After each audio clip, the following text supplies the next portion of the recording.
बिस्मिल्लाहिर्रहमानिर्रहीम अस्सलामुअलैकुम वरहमतुल्लाहि वबरकातुहू। उम्मीद है दोस्तों आप सब खैर और आफियत से होंगे।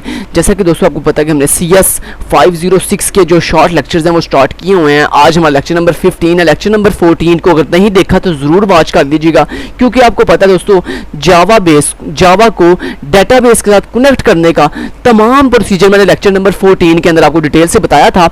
आज लेक्चर नंबर 15 के अंदर भी हम वही पढ़ेंगे, जावा को डाटाबेस के साथ उसकी कनेक्टिविटी, लेकिन उसमें कुछ एक्स्ट्रा स्टेटमेंट। पीछे वाले हमने लेक्चर में सिर्फ सिलेक्ट क्यूरी देखी थी, यानी कोई डाटा अगर डाटाबेस में पड़ा हुआ है तो उसे वहां से फेच करके अपने जावा की कंसोल विंडो के ऊपर कैसे डिस्प्ले करते हैं वो हमने देखा था। आज हमने देखना जनाब कैसे हम इंसर्ट कर सकते हैं, कैसे अपडेट कर सकते हैं, कैसे डिलीट कर सकते हैं, ये सारा कुछ देखेंगे। तो इसको कहते हैं DML यानी डाटा मैनिपुलेशन लैंग्वेज, यानी SQL एक ऐसी लैंग्वेज जिसमें आप डाटा क्या करते हो, मैनिपुलेट करते हो, इंसर्ट करते हो, अपडेट करते हो, डिलीट करते हो। तो कहता है इन स्टेटमेंट्स को हम आज पढ़ेंगे और कहता है DML की जितनी भी स्टेटमेंट्स हैं, इंसर्ट, अपडेट, डिलीट, इनको करने के लिए आप क्या यूज करते हो, एग्जीक्यूट अपडेट की जो कमांड ना, जो बिल्ट इन कमांड है, फंक्शन है, इसको कहता है आप यूज करते हो। ठीक है, उसको कहता है यूजफुल स्टेटमेंट मेथड्स। कहता है हमारे पास एक यूजफुल स्टेटमेंट मेथड इसका नाम है एग्जीक्यूट अपडेट, जो क्या करता है, जो हमारी जितनी भी DML यानी डाटा मैनिपुलेशन लैंग्वेज है उसको अब एक तो यूज करने के लिए यूज किया जाता है एक DDL यानी डाटा डेफिनेशन लैंग्वेज, जिसमें हमारे पास क्रिएट टेबल, ड्रॉप टेबल या आल्टर टेबल, इस तरह की जितनी भी कमांड आती है कहता है उसे भी हम इसके साथ जो है वो हैंडल कर सकते हैं। तो यहाँ पे इसने इसी बारे में बताया हुआ है। नेक्स्ट चलते हैं दोस्तों, कहता है जी एग्जीक्यूटिंग SQL DML स्टेटमेंट। कहता है कैसे हम अब देखने लगे हैं किस तरह से हम अपने DML यानी डाटा मैनिपुलेशन लैंग्वेज की स्टेटमेंट को SQL के जरिए सॉल्व करेंगे। तो यहाँ पे सर ने किया हुआ है एक प्रोग्राम, मैं यहाँ पे आता हूँ अपने नेटबीन्स के अंदर, यहाँ पे आपको डिटेल से करके दिखाता हूँ कैसे हमने जो है वो DML यानी इंसर्ट कर सकते हैं डाटा, कैसे अपडेट कर सकते हैं, कैसे डिलीट कर सकते हैं। तो उसके पहले दोस्तों अपने जो MS एक्सेस की डाटाबेस मैंने आपको प्रीवियस लेक्चर 14 के अंदर बनानी सिखाई थी, उसको बना लीजिएगा। वीडियो को आगे नेक्स्ट कंटिन्यू करने से पहले दोस्तों चैनल को सब्सक्राइब नहीं किया तो सब्सक्राइब भी कर लीजिए, वीडियो को लाइक एंड शेयर नहीं किया तो वो भी कर लीजिए, और उसी के साथ कमेंट बॉक्स में ये भी बता दीजिए कि आपको हमारी वीडियोस कैसे की लगती हैं। तो यहाँ पे दोस्तों अपने साथ MS एक्सेस के अंदर एक डाटाबेस क्रिएट की, जिसके अंदर आपने एक पर्सन नाम का टेबल क्रिएट कर लिया और उसके अंदर आपने नेम, एड्रेस और फोन नंबर नाम के 4 एट्रीब्यूट बना लिए। एक ID कार्ड, ID को आपने ऑटो इंक्रीमेंट सेट किया हुआ है। Okay, so let's get started. अब आप आगे जनाब नेटबीन्स IDE के अंदर, अब इस नेटबीन IDE के अंदर आगे आपने जब भी SQL यूज करना तो उसका पैकेज इंपोर्ट करना, तो आपने लिखना है इंपोर्ट, क्या लिखना है आगे आपने लिखना है java.util.static। ओके, सो आपने इतना कर लिया, ये पैकेज इंपोर्ट कर दिया। उसके बाद दोस्तों जितना भी आपने SQL का काम करना है उसको करने से पहले आपने ट्राई कैच जरूर लगा लेना, ताकि जब आपका अगर कोई एरर आए तो वो एरर हैंडल करने के लिए ट्राई कैच जो है वो हम यूज कर सकें। सो आपने लिखा ट्राई कैच और इसके अंदर आपने लिख दिया एक्सेप्शन। सो एक्सेप्शन आपने लगा दी, ट्राई कैच एक्सेप्शन लगा दिया आपने E के जरिए, और यहाँ पे हमने कह दिया E डॉट और आगे हमने कहा प्रिंट स्टैक ट्रैक, यानी जो भी एरर आ रहा है उसको स्क्रीन के ऊपर जो है डिटेल से प्रिंट कर दीजिएगा। सो अब आए हम ट्राई के अंदर। इस ट्राई ब्लॉक के अंदर आपने क्या करना है, अपना सारा का सारा कोड करना है। तो सबसे पहले आपने क्या करना है, सबसे पहले अपना URL क्रिएट करना है। तो URL क्रिएट करने के लिए आपने लिखा स्ट्रिंग टाइप के साथ आपने कहा URL equal to double quotes में URL कैसे क्रिएट करते हैं मैंने आपको बताया था। यहाँ पे हम लिखना है जावा डाटाबेस कनेक्टिविटी, तो JDBC stand for Java database connectivity. आगे आपने लिखाना है कॉलन और उसके बाद आप लिखते हो यू कैन एक्सेस। आपके पास एक एप्लीकेशन है जो आपको एक्सेस करने में हेल्प करती है अब लेटेस्ट वर्जन के अंदर। सो आपने यहाँ पे लिख देना यू कैन एक्सेस, जो कि मैंने आपको प्रीवियस लेक्चर में डिटेल से सिखाया था। ये यू कैन एक्सेस क्या चीज़ है। यू कैन एक्सेस के बाद आपने लगाना फिर कॉलन के बाद आपने लगानी डबल फॉरवर्ड स्लैश और उसके बाद अपनी डाटाबेस का नाम बताना। तो डाटाबेस का नाम क्या था, पर्सन इन्फो आगे .ACCDB यानी एक्सेस DB। ठीक है, तो ये इतना करने के बाद लास्ट पे आपने सेमी कॉलन लगा लिया। तो यहाँ पे आए लास्ट पे सेमी कॉलन लगा के नीचे एंटर हिट कर दिया। चलो, तो सबसे पहले क्या आपने किया, सबसे पहले आपने पैकेज इंपोर्ट किया, फिर ट्राई कैच लगाया, फिर उसके बाद अंदर URL क्रिएट किया। अब इस URL के जरिए आपने कनेक्शन क्रिएट करना, तो उसके लिए आप लिखोगे कनेक्शन और कौन वेरिएबल इक्वल टू, और आप लिखोगे ड्राइवर। यहाँ पे आप लिखोगे ड्राइवर मैनेजर, यानी जो आपका ड्राइवर मैनेजर है वो आपको क्या करेगा, अच्छा जी ड्राइवर मैनेजर डॉट लगा के आपने कहा गेट कनेक्शन। तो यहाँ पे ड्राइवर मैनेजर की स्पेलिंग ठीक है, यहाँ देख लेते हैं सर ने यहाँ पे सही लिखे हुए हैं ड्राइवर मैनेजर यहाँ के कहाँ गया यार नेटबीन्स हमारा मैनेजर यहाँ पे लिख दिया DRIVER ड्राइवर मैनेजर डॉट, एक मिनट, डॉट गेट कनेक्शन। ओके जी, तो आपने लगा दिया गेट कनेक्शन और इसके अंदर आपने लिख दिया अपना ये गेट कनेक्शन के लिए URL। ठीक है जी, तो URL आपने यहाँ पे लिख दिया URL। ठीक है, तो यहाँ पे कह रहा है कनेक्शन आपके स्पेलिंग सही नहीं है, ये देख लेते हैं इसने क्या किया हुआ है। यहाँ पे कनेक्शन कौन इक्वल टू ड्राइवर मैनेजर, इसी की चीज़ को कॉपी कर लेते हैं। यहाँ पे हम ऐसे करते हैं, इसी चीज़ को कॉपी करके यहाँ पे डुप्लीकेट कर देते हैं। सो यहाँ पे स्ट्रिंग URL, ओके, तो यहाँ पे इसी चीज़ को हमने डुप्लीकेट कर दिया कंट्रोल V के साथ। अब यहाँ पे देखिए ये कह रहा है ड्राइवर मैनेजर, ये कह रहा है एग्जिस्ट नहीं कर रहा मेरे पास, इसको क्या प्रॉब्लम कहता है, not found visible driver manager location class. एक मिनट URL,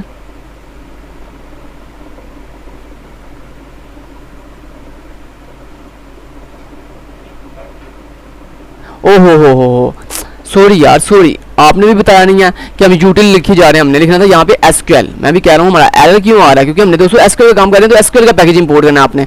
तो यहाँ पे देखें यही एरर था कि आपने यूटिल का पैकेज इंपोर्ट कर रहे थे, तो यहाँ पे SQL का मेरे भाई पैकेज इंपोर्ट करो। सो यहाँ पे बिल्कुल ठीक हो गया। ओके जी, उसके बाद कनेक्शन क्रिएट कर लिया हमने। कनेक्शन क्रिएट करने के बाद अब नेक्स्ट तीसरा स्टेप क्या होता है, तीसरा स्टेप होता है अपनी स्टेटमेंट क्रिएट करना। तो उसके लिए आप लिखते हो स्टेटमेंट और स्टेटमेंट के लिए आपने लिखा ST इक्वल टू और आपने लिखा कौन डॉट क्रिएट स्टेटमेंट, ये लेंगे, इतना कर लिया। अब आपने क्यूरी क्रिएट करनी, तो उसके लिए आपने लिखा स्ट्रिंग और अपनी QRY क्यूरी, जिसके अंदर आप अपनी क्यूरी लिख देंगे। तो आपने करना डाटा इंसर्ट, तो इंसर्ट की क्यूरी आपने लिख दी। तो इंसर्ट की क्यूरी क्या होती है, इंसर्ट इनटू आगे टेबल का नाम पर्सन, आगे राउंड ब्रैकेट्स के अंदर उसके एट्रीब्यूट्स। तो एट्रीब्यूट्स किस में वैल्यू रखनी है, आईडी में ऑटो इंक्रीमेंट है, इसमें वैल्यू नहीं रखनी, नेम एड्रेस फोन में नंबर में रखनी है। तो तरतीब से यहाँ पे लिख लें फटाफट से। तो पहली चीज़ क्या, नेम, तो यहाँ पे लिखे नेम कॉलम, कॉमा लगा के दूसरा कॉलम का नाम क्या है, एड्रेस, ADDRESS एड्रेस, कॉमा लगा के आपने लिखा phone number PHONE phone, NUM नाम। उसके बाद आपने बाहर आगे राउंड ब्रैकेट से बाहर आगे लिखा वैल्यूज़ और आगे राउंड ब्रैकेट के अंदर अपनी वैल्यूज दे दी। तो वैल्यूज मान ले मैंने दे दी, मान ले क्या वैल्यू दे दी, सिंगल कोड के अंदर आपने वैल्यू दे दी। पहली खिजर शहाल, तो नेम दे दिया खिजर SHAHAL शहाल। डबल कोड से बाहर आके देन आपने दोबारा से सिंगल कोड लगानी है, सॉरी डबल कोड नहीं सिंगल कोड लगाते हैं नेम के लिए, तो नेम के लिए भी सिंगल कोड। उसके बाद आपने जनाब लिख देना यहाँ पे, अच्छा जी यहाँ पे आपने आ जाना है। तो खिजर शहाल के बाद आपने एड्रेस देना, तो एड्रेस आपने लिख दिया खामोखे पाकिस्तान। उसके बाद आप बाहर आए, सिंगल कोड से एड्रेस पूरा होगा, उसके बाद लगाया कॉमा के बाद आपने लगाया जनाब सिंगल कोड अगेन और उसके अंदर फोन नंबर लिख दिया। तो फोन नंबर मैंने दे दिया 4877, सेव किया। ओके, लास्ट पे सेमी कॉलन। ओके जी, इतना कर लिया हमने, एंटर हिट करते हैं। ले जी, हमारी क्यूरी जो है वो हमने लिख दी। अब इस क्यूरी को हमने इंप्लीमेंट करना है, तो इसको इंप्लीमेंट कैसे करते हैं, उसके लिए आपने लिखना जनाब इंट नम इक्वल टू, यानी जो भी क्यूरी आप एग्जीक्यूट करते हो ना, वो आपको जितनी रो आपने इंसर्ट की होगी ना, वो आपको क्या करेगा, उतने नंबर शो कर देगा। कि मतलब मान लें आपने एक क्यूरी इंसर्ट किया ना, एक डाटा इंसर्ट किया, तो ये आपको कहेगा 1 रिटर्न करेगा। अगर आपने 2 डाटा इंसर्ट किया तो 2 रिटर्न करेगा। यानी ये जो आप ये वाली क्यूरी अपडेट करने लगे हो ना, एग्जीक्यूट अपडेट, ये करता है, ये एक ऐसा फंक्शन है जो आपको न्यूमेरिक वैल्यू रिटर्न करता है। तो न्यूमेरिक वैल्यू रिटर्न हासिल करने के लिए आपने यहाँ पे इंट नम नाम का वेरिएबल बना लिया। अब इसके अंदर आपने क्या किया, आपने कहा ST, यानी जो आपकी स्टेटमेंट थी, ये जो ST स्टेटमेंट थी, आपने कहा ST डॉट एग्जीक्यूट अपडेट, ठीक है। और इसके अंदर आपने अपनी वो क्यूरी दे दी जिसको आपने एग्जीक्यूट करना है। तो मेरी क्यूरी का नाम क्या है, QRY, तो QRY। ये कह रहा अभी फंक्शन में एरर है, तो यहाँ पे एरर को रिमूव करने के लिए हम दोबारा से लिख लेते हैं। हमने यहाँ पे कहा ST डॉट और ST डॉट के अंदर एग्जीक्यूट अपडेट, ये ले जिसके अंदर मैंने लिख दिया QRY क्यूरी। चलें जी, इतना कर दिया आपने, तो ये आपका इतना काम फिनिश हो गया। अब आपने नेक्स्ट क्या करना है, नेक्स्ट आपने स्क्रीन पे डिस्प्ले कर दिया कि ये नम की वैल्यू हम देखना चाहते हैं कि कितनी वैल्यूज अपडेट हुई हैं, यानी वो इंसर्ट हुई हैं। तो उसके लिए मैं क्या दिया, सॉर्ट कर दो स्क्रीन के ऊपर, और सॉर्ट करके मैंने कहा सॉर्ट से पहले क्या करो, नम कर दो। नम के अंदर मैंने कॉन्कैटिनेशन कर दिया और क्या दिया, रोज अफेक्टेड, ठीक है जी, रोज अफेक्टेड। और लास्ट में मैंने क्या दिया, अपनी कनेक्शन क्लोज कर दिया। तो कनेक्शन सिंपली क्लोज करने के लिए आप सिंपली क्या करोगे, अपना ये जो आपने कनेक्शन क्रिएट किया था उसको क्लोज करोगे। तो आपने लिखा कौन डॉट क्लोज, तो यानी कनेक्शन कौन डॉट CLOSE क्लोज, ये लें जी, कनेक्शन भी क्लोज हो गया आपका। अब देखते हैं क्या ये क्यूरी इंसर्ट होती है डाटाबेस के अंदर या नहीं। तो इसके लिए मैंने ऐसे किया, इसको कंपाइल एंड रन, और यहाँ पे देखें 1 रो अफेक्टेड। ये लें जी जनाब, आपने एक डाटा इंसर्ट कर लिया। अब दिखाता हूँ आपको डाटा इंसर्ट हुआ या नहीं हुआ। तो उसके लिए आपके पास यहाँ पे एक रिफ्रेश का ऑप्शन होता है, रिफ्रेश करें इसको डाटाबेस को। अगर ये रिफ्रेश ऑल कर लें तो यहाँ पे देखें रिफ्रेश ऑल हो गया, अभी नहीं हुआ। सो आप ऐसे करें। इसका एक और तरीका भी है, सिंपली आप इसको एक दफ़ा बंद करके भी चेक कर सकते हैं। सो इसको बंद किया डाटाबेस को, यहाँ पे आए और एक मिनट अच्छा जी, यहाँ पे आगे नेट मीन्स प्रोजेक्ट्स में आए, यहाँ पे अपने प्रोजेक्ट में गए, यहाँ पे पर्सनल इन्फो को ओपन किया, डबल को क्लिक किया और यहाँ पे देखें दोस्तों खिजर जो भी आपने डाटा इंसर्ट किया वो देखें आ रहा है, यहाँ पे शो हो रहा है खिजर शाल। एड्रेस उसका ये है और जो है ना उसका ओके जी, जो उसका फ़ोन नंबर है वो ये लिखा हुआ है। ठीक है जी, ये डाटा इंसर्ट करना आपने सीख लिया है। सो नेक्स्ट चलते हैं। यहाँ पे मैं इसको बंद कर देता हूँ डाटाबेस को। और आप देखें आपने क्या डाटा क्या इंसर्ट किया, खिजर के नाम से आपने डाटा इंसर्ट किया। Do you want to change to the layout of person, मैंने कहा यस कर दिया। ओके जी, इतना डाल दिया हमने। चलें जी, अब आप नेक्स्ट चलते हैं और थ्योरी पढ़ते हैं। इन्होंने ये प्रोग्राम है वो करके दिखा दिया कैसे आपने एग्जीक्यूट क्यूरी वाले को एग्जीक्यूट अपडेट वाले फंक्शन को यूज़ करना था। उसके ज़रिए आप जितनी भी डीएमएल की यानी इंसर्ट की, अपडेट की, डिलीट की क्यूरीज हैं सारी परफॉर्म कर सकते हैं।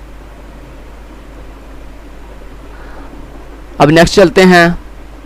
चलें जी, नेक्स्ट कुछ फंक्शन आ गया, कहता है गेट मैक्स रो। ये गेट मैक्स रो क्या करता है, ये बेसिकली दोस्तों इसमें आप ये बताते हो कि आपने कितनी मैक्सिमम रोज जो है वो गेट करनी है। यानी फॉर एग्जांपल आपके पास 15 रोज हैं, आप बताओगे कि आपने मैक्सिमम कितनी रोज गेट करनी है। तो आप फर्ज आपने कहा 5, तो ये 5 रोज गेट करके देगा। उसके बाद सेट मैक्स रोज, यानी ये बता रहा है कि आपने डाटाबेस के अंदर कितनी मैक्सिमम रोज जो है वो सेट करनी है। उसके बाद गेट क्यूरी टाइम आउट, इसका मतलब क्या है, ये बेसिकली क्या करेगा आपको, यानी ये बताएगा अगर आपने ये सेट करना हो कि क्यूरी को एग्जीक्यूट होने में, यानी क्यूरी जो एग्जीक्यूट हो रही है उसको टाइम आउट, यानी उसको टाइम आउट होने में कितने मिनट लगे, कितने सेकंड लगे, तो ये आप इसमें ये बता सकते हो। ठीक है, और सेट क्यूरी टाइम आउट में आप ये बताते हो जनाब इसमें आप जितना टाइम सेट कर दोगे ना, मान लो कि 5 सेकंड आपने टाइम सेट किया, जैसे ही क्यूरी एग्जीक्यूट होने में अभी मान लो कि 5 सेकंड गुजर गए लेकिन अभी तक क्यूरी एग्जीक्यूट नहीं हुई, तो ये फ़ौरन से आपको एरर देगा, ये कहेगा क्यूरी टाइम आउट। ठीक है, क्यूरी टाइम आउट, तो यही होता है get query time out and set query time out. तो गेट के अंदर वो आपको टाइम आउट सेट गेट करके देता है कि कितना आपने टाइम गेट किया हुआ है और थोड़ी सेट किया हुआ है, और सेट के अंदर आपको सेट करके देता है कि आपने कितना टाइम जो है वो सेट करना है क्यूरी टाइम आउट का। डिफरेंट टाइप्स ऑफ स्टेटमेंट, कहता है स्टेटमेंट की डिफरेंट टाइप्स होती हैं, जिसमें कहता है 3 types of statement object are available. कहता है हमारे पास जावा के अंदर ना 3 टाइप्स हैं स्टेटमेंट को लिखने की, एग्जीक्यूट करने की। पहली है सिंपल स्टेटमेंट, जिसमें आप जस्ट सिंपल स्टेटमेंट एग्जीक्यूट करते हो। दूसरी है प्रीपेयर्ड स्टेटमेंट, दोस्तों ये ऐसी स्टेटमेंट होती है जिसमें आप क्या करते हो, जिसमें ना आप कोई स्टेटमेंट नहीं क्रिएट करते, जिसमें आप डायरेक्ट जो है वो अपनी क्यूरी के अंदर ही जो स्टेटमेंट लिखी है ना आपने उसी को डायरेक्ट एग्जीक्यूट करते हो, और उसके अंदर दोस्तों अपने वैल्यू ना वेरिएबल के थ्रू सेंड करते हो। क्या करते हो, वेरिएबल के थ्रू सेंड करते हो वैल्यूज। तो एक होती है सिंपल क्यूरी, जिसमें आप डायरेक्ट सारा काम, जैसे मैंने अभी कर रहा था, जैसे मैं अभी यहाँ पे कर रहा था ना कि पहले मैं क्यू स्टेटमेंट क्रिएट करता हूँ, फिर क्यूरी क्रिएट करता हूँ, फिर उस क्यूरी को मैं इस स्टेटमेंट के जरिए जो है एग्जीक्यूट करता हूँ। तो ये बड़ा लंबा प्रोसेस है। तो मान लो आप चाहते हो ये आप स्टेटमेंट क्रिएट ना करो, डायरेक्ट आप जो है ना ये एक बार क्यूरी डायरेक्ट एग्जीक्यूट करो यहाँ पे। तो वो दोस्तों हम कैसे कर सकते हैं, उसके लिए हमारे पास जो स्टेटमेंट होती है ना वो होती है प्रीपेयर्ड स्टेटमेंट। ठीक है, नेक्स्ट तीसरे नंबर पे एक आती है कॉलेबल स्टेटमेंट। दोस्तों कॉलेबल स्टेटमेंट जो है ये यूज होती है जब आपने प्रोसीजर कोई किसी भी तरह के प्रोसीजर जो है ना उनको जब एग्जीक्यूट करना होना, तो वो तमाम बड़े बड़े प्रोसीजर जो होते हैं ना उनको करने के लिए हम कॉलेबल स्टेटमेंट का इस्तेमाल करते हैं। और दूसरी चीज़ ये मजे की कि जावा के इन तमाम हैंडआउट्स के अंदर आप कॉलेबल स्टेटमेंट का इस्तेमाल नहीं करेंगे, क्योंकि सर ने यहाँ पे कहा भी हुआ, कहता है वो सर कहते हैं we are not covering this topic, कहते हैं हम इस टॉपिक को इस पूरे हैंडआउट्स में कवर नहीं करेंगे, हम सिर्फ सिंपल स्टेटमेंट को कवर करेंगे और प्रीपेयर्ड स्टेटमेंट को कवर करेंगे। फिर जब इन्होंने ये स्टेटमेंट कवर ही नहीं करनी तो फिर हमें जरूरत क्या इसको मजीद डिटेल से पढ़ने की। सो हम जो ऊपर स्टेटमेंट हमने ऑलरेडी कर ली हुई है, अब प्रीपेयर्ड स्टेटमेंट सिखाता हूँ कि प्रीपेयर्ड स्टेटमेंट को आप कैसे यूज़ कर सकते हैं। सो बढ़ते हैं प्रीपेयर्ड स्टेटमेंट की तरफ और यहाँ पे देखते हैं कि प्रीपेयर्ड स्टेटमेंट को दोस्तों हम कैसे यूज़ करते हैं। तो यहाँ पे सारा एग्जीक्यूट करके दिखाने लगे आपको प्रीपेयर्ड स्टेटमेंट। तो यहाँ पे मैं भी आपको यहाँ पे एक मिनट हालत देख लेते हैं, पहले सर ने कुछ और तो नहीं किया हुआ, नहीं जी सर ने डायरेक्ट देखें यहाँ पे प्रीपेयर्ड स्टेटमेंट करना सिखाने लगे हैं। तो चलें हम भी यहाँ पे करते हैं। अब मान लो दोस्तों आपने जो डाटा इंसर्ट किया हुआ ना उसमें आपने अपने डाटा को अपडेट करना है यूजिंग प्रीपेयर्ड स्टेटमेंट। तो कैसे करेंगे, बड़ा इजी है, सिंपली यहाँ तक आपने कनेक्शन तक कैसे रहने देना है, उसके बाद ये सारा रिमूव कर दिया आपने, ये नहीं रिमूव कर दिया। अब आपने क्या करना है, प्रीपेयर्ड स्टेटमेंट के अंदर दोस्तों स्टेटमेंट पहले क्रिएट नहीं करते, पहले अपनी क्यूरी लिखते हैं। तो मैंने क्यूरी लिखने के लिए मैंने कहा string QRY query equal to, और क्यूरी क्या लिखूंगा मैं, अपडेट, और अपडेट के अंदर मैंने क्या लिखा, मैंने कहा अपडेट किसको करना है, पर्सन टेबल को, तो पर्सन टेबल सेट, क्या सेट करना है, नेम सेट करना है, तो नेम इक्वल टू। दोस्तों प्रीपेड स्टेटमेंट के अंदर ना जो वैल्यू अपनी सेट करनी होती है ना वो सेट नहीं करते, बस उसकी जगह पे ना ऐसे क्वेश्चन मार्क लगा देते हैं, ठीक है। उसकी जगह पे जो यानी वैल्यू अपने ऐड करनी है ना अपनी तरफ से, जो चीज़ मान लो अपने नेम के अंदर अली रखना है, तो उसकी जगह पे ना अली यानी जो भी आपका वैल्यू है उसकी जगह पे हम क्वेश्चन मार्क लगा देते हैं प्रीपेड स्टेटमेंट के अंदर। ये आपने याद रखना है। जो सिंपल स्टेटमेंट थी ना इससे पहले उसमें ऐसे नहीं करते हैं, इसमें ऐसे करते हैं, इसमें ना क्वेश्चन मार्क लगा देते हैं। उसके बाद आपने लगाया कॉमा, कॉमा के बाद आपने लिखा जनाब अपडेट के अंदर आपने क्या और क्या अपडेट करना है, आपने एड्रेस अपडेट करना है, तो मान लिया आपने लिख दिया एड्रेस इक्वल टू, आगे उसकी जगह पे क्वेश्चन मार्क लगा दिया उसकी वैल्यू जगह पे भी। उसके बाद आपने लिखा वेयर का डाटा अपडेट कौन सा करना है, तो वेयर आपने कहा आईडी इक्वल टू कौन सी आईडी, क्वेश्चन मार्क। ये लेंगे, ये होती है प्रीपेड स्टेटमेंट। अब आप सोच रहे होंगे ये जो हम क्वेश्चन मार्क लगाए इसके जगह पे हम वैल्यू कैसे पुट करेंगे। दोस्तों प्रीपेड स्टेटमेंट में ना प्रीपेड स्टेटमेंट बनाने के बाद हम जो है ये वैल्यूज पुट करते हैं, ठीक है। चलिए आप प्रीपेड स्टेटमेंट बनेगी कैसे वो बता देता हूँ। नेक्स्ट उसके बाद आपने लिखा प्रीपेड स्टेटमेंट और आपने लिखा st इक्वल टू, आगे आपने क्या लिखा, आगे दोस्तों लिखते हैं अपने कनेक्शन का नाम, तो आपने कनेक्शन का वेरिएबल कौन सा, कौन, तो आपने यहाँ पे लिख दिया कौन डॉट, आगे आपने लिखा प्रीपेयर स्टेटमेंट, तो प्रीपेयर स्टेटमेंट ये आपने लिख दिया। और उसके प्रीपेयर स्टेटमेंट के अंदर अपनी वो क्यूरी लिख देनी है आपने जो आपने एग्जीक्यूट करनी है, तो मैंने क्या QRY क्यूरी है, तो ये मैंने लिख दिया QRY क्यूरी, ठीक है जी। इतना कर दिया, लास्ट पे सेमीकोलन नीचे आ जाए। ओके जी, तो ये आपको उम्मीद है समझ आ गई होगी कि पहले हम लिखते हैं क्यूरी, जो भी आपने क्यूरी अपडेट यानी एग्जीक्यूट करनी है वो लिखते हैं, उसके बाद प्रीपेयर्ड स्टेटमेंट बनाते हैं और उसके अंदर कौन डॉट प्रीपेयर स्टेटमेंट और उसके अंदर अपनी क्यूरी का रेफरेंस, क्यूरी वाला वेरिएबल लिख देते हैं, ठीक है। अब दोस्तों ये जो आपने क्वेश्चन मार्क लगाया ना इनकी जगह पे आप अपनी वैल्यूज पुट करनी है, ठीक है। तो वो वैल्यू जो आपने पुट करनी है ना वो आप यहाँ पे पहले डिफाइन कर सकते हो कि किसी वेरिएबल के अंदर। मान लो मैंने नेम पुट करना है और मुझे क्या क्या चाहिए, पहले तो आप ये देखना मुझे चाहिए क्या क्या, मुझे चाहिए नेम, मुझे चाहिए एड्रेस और मुझे चाहिए एक आईडी। तो आईडी की डाटा टाइप है इंट, नेम की डाटा टाइप है स्ट्रिंग, एड्रेस की डाटा टाइप है स्ट्रिंग। तो यहाँ पे आ जाए, सबसे पहले आपने कहा इंट डाटा के साथ एक आईडी नाम का वेरिएबल बना लो जिसके अंदर वैल्यू रख दो 1। उसके बाद आपने कहा स्ट्रिंग टाइप के साथ एक नेम नाम का वेरिएबल बना लो, स्ट्रिंग स्ट्रिंग नेम नाम का वेरिएबल बना लो जिसके अंदर आपने वैल्यू रख दी डबल कोट्स के अंदर क्या बोला अली। पहले से आपने क्या स्टोर किया हुआ, खिजर स्टोर किया हुआ। अब आप चाहते हो ये खिजर की जगह पे ये वाली क्यूरी अपडेट हो जाए, तो अली हमने लिखा है, अली के बाद हमने लिखा एड्रेस क्या हो, दूसरा वेरिएबल एड्रेस इक्वल टू, और एड्रेस के अंदर आपने लिख दिया लाहौर, मान लिया हमने ये लिख दिया लाहौर, लास्ट में सेमीकोलन लगा दिया। अब दोस्तों आपने सिंपली क्या करना है, ये जो आपने लिखा ना ST, ये जो प्रीपेयर्ड स्टेटमेंट का आपने ऑब्जेक्ट बनाया और सॉरी वेरिएबल बनाया, आपने ये लिखना है, आपने लिखा ST डॉट। अब आपने जिस टाइप की वैल्यू दोस्तों इसमें ST में इंसर्ट करनी है ना यानी ऐड करनी है वो आप लिखोगे, तो आपने लिखा ST डॉट, आपने लिखा सेट SET सेट, आगे आपने बताना जिस टाइप की वैल्यू आपने सेट करनी है। मान लो इंट टाइप की वैल्यू सेट करनी है तो आपने लिखा इंट, और इंट के बाद आपने दोस्तों इंट ये लिख दिया। अब इस फंक्शन के अंदर दो चीज़ें होती हैं, इस फंक्शन के अंदर दो चीज़ें होती हैं। पहले होती है पोजीशन, कि आपने ये जो वैल्यू इंट सेट करने लगे हैं ये किस पोजीशन पे सेट करने लगे हैं। तो दोस्तों यहाँ पे देखो आपको कितनी हमें कैसे पता चलेगा कौन सी पोजीशन पे सेट करनी है।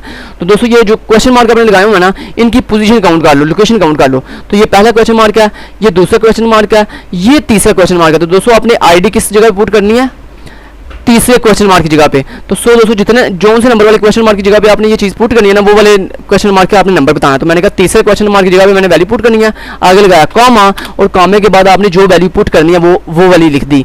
तो मेरी वैल्यू किसमें स्टोर है, आईडी वाले वेरिएबल में। तो यहाँ मैंने अपने वेरिएबल का नाम लिख दिया आईडी, ठीक है। इतना कर लिया।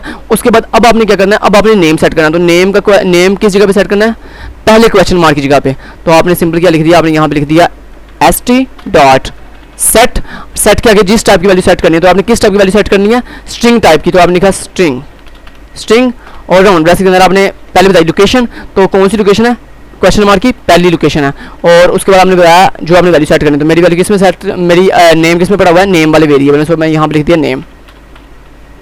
उसके बाद आपने लिखा ST डॉट सेट स्ट्रिंग, और अब आपने क्या सेट करना है, अब आपने एड्रेस सेट करना है। तो एड्रेस की कौन सी पोजीशन है, ये नेम है पहले नंबर पे, दूसरे नंबर पे एड्रेस। तो सो आपने कहा दूसरे नंबर पे पड़ा हुआ एड्रेस। सो यहाँ पे आपने लिख दिया 2 और उसके बाद एड्रेस किस में स्टोर है, एड्रेस वाले वेरिएबल में। सो ADDRESS एड्रेस, ठीक है। लेकिन इतना कर लिया अब आपने। अब जब आपने इतना कर लिया अब आपने क्या करना है, इस स्टेटमेंट को क्या करना है, एग्जीक्यूट करना। तो एग्जीक्यूट करने के लिए वही तरीका कि, और ये भी आपको दोस्तों इंट में वैल्यू रिटर्न करेगा, इंट में वैल्यू रिटर्न करेगा। तो आपने लिखा इंट नम इक्वल टू, आगे आपने लिखा ST डॉट, और आपने कहा एग्जीक्यूट अपडेट लास्ट में सेमीकोलन। तो ये एग्जीक्यूट अपडेट करेगा, ये आपकी डीएमएल यानी डाटा मैनिपुलेशन जो क्यूरीज हैं जितनी भी अपडेट की, डिलीट की और इंसर्ट की, इसको एग्जीक्यूट करेगा और जितनी रो अफेक्टेड होंगी वो उतना नंबर जो है वो आपको रिटर्न कर देगा नाम वेरिएबल में। तो यहाँ पे हमने कहा सॉर्ट करो ज़रा, मुझे दिखाओ कितनी इसने वैल्यू जो है वो अफेक्टेड हुई है, इसकी वजह से कितनी नंबर ऑफ रोज़, यानी ये नम के अंदर क्या रिटर्न करेगा हमें, जितनी नंबर ऑफ रोज अफेक्टेड होंगी ना इस क्यूरी के चलने की वजह से वो वाला नंबर में रिटर्न कर देगा। तो मैंने यहाँ लिखा रोज अफेक्टेड और लास्ट पे कनेक्शन क्लोज कर दिया, तो con.close क्लोज। चलें इतना कर दिया। अब इसको करते हैं एग्जीक्यूट और देखते हैं क्या ये अपडेट होता है या नहीं है। तो पहले से हमने क्या वहाँ पे सेव किया हुआ खिज़ा है, तो यहाँ पे देखते हैं क्या ये अपडेट होता है। कंपाइल एंड रन किया और यहाँ पे देखें दोस्तों 1 रोज अफेक्टेड। अब देखते हैं क्या वाकई हमारा डाटा एड्रेस हमारा नेम अली और जो एड्रेस है लाहौर क्या वो अपडेट हुआ या नहीं।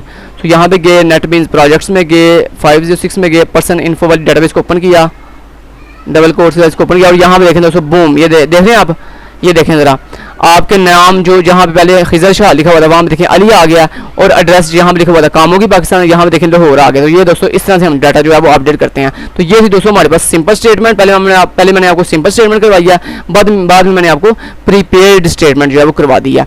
Thank you so much, till then guys, take care, अल्लाह हाफिज़।